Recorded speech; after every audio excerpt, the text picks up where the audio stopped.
Police rationing puts public at risk, warns watchdog. Some police forces are putting the public at risk by rationing their response as they struggle with cutbacks, the police standards watchdog has warned.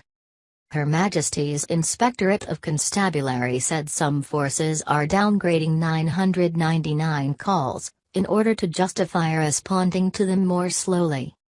MIC's report found that most of the 43 forces in England and Wales were providing a good service, but that others have let victims down.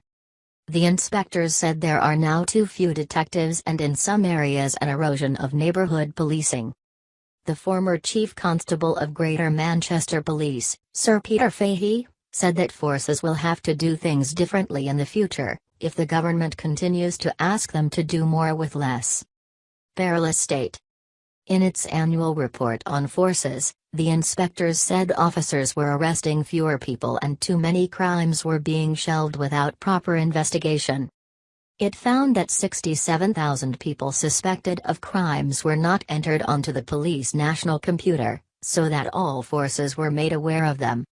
The report highlighted measures some forces had deployed to manage demand, although in each case it was not entirely clear whether they were directly caused by cuts or local management decisions.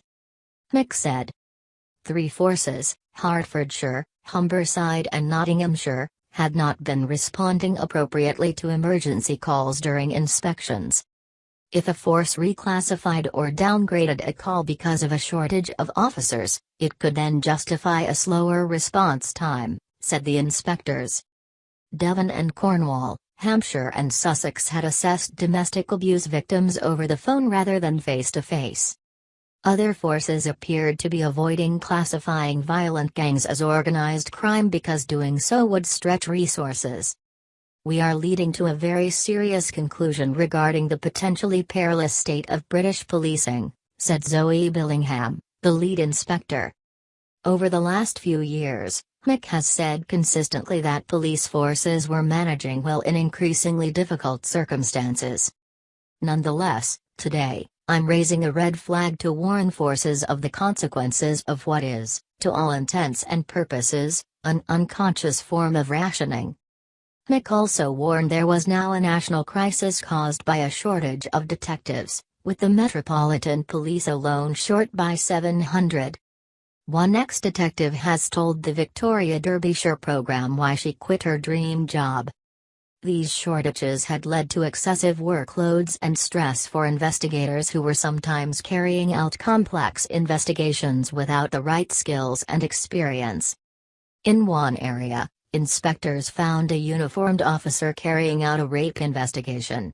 MIC has urged police chiefs to come up with a plan by the summer to attract, recruit and train more detectives. Ms. Billingham warned that while neighbourhood teams were the bedrock of British policing, they were being chipped away, sometimes by stealth. A survey of neighbourhood officers found they were being pulled from local duties at least once a week to supervise the detention or transport of suspects. A fifth of the officers said they could find themselves on other duties 3 times a week. One police officer resigned last week after 13 years in the Devon and Cornwall, publishing a damning resignation letter on social media criticizing police for putting their employees last.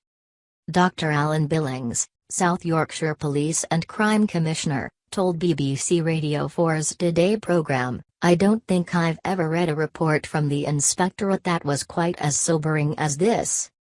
Dr. Billings said there was no doubt that neighbourhood policing was under pressure, adding, "I think that's true of my own area, because if people are really pressured to answer 999 calls, deal with incidents, they're going to pull officers out of neighbourhood areas."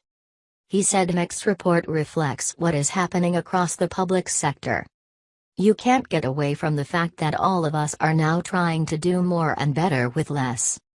And year on year, we're receiving less funding. Now of course a police force cannot run a deficit, so you have to make the books balance, and that leads sometimes to poor decisions. Not simply about money. Chief Constable Michael Barton of the National Police Chiefs Council said budgets had fallen by 22% in 5 years, leading to a loss of 32,000 officers and staff, at a time when many crimes were changing. "It's a simple reality that we are required to prioritize more," he said. "Difficult decisions are being made between resourcing neighborhood teams, response units, specialist investigations and digital and cyber-enabled crime. There are no easy answers." Ms. Billingham said the failings were not simply about money because there was a huge variation in results, in particular in how well forces were winning the support of domestic violence victims in how they investigated and concluded cases. Policing Minister Brandon Lewis said, "This government has protected police funding through the 2015 spending review. There can be no excuse for any force that fails to deliver on its obligations. Those identified as inadequate or requiring improvement must take NIC's findings very seriously, and I expect to see rapid improvement." But the Police Federation, which represents rank-and-file members, described the report as a worrying wake-up call. And John Boucher, Chief Constable of Bedfordshire, criticized his force's rating as inadequate, saying community policing had to change because of the huge demand for specialist officers to deal with domestic abuse, sexual offenses and the rising threat of online-related crimes.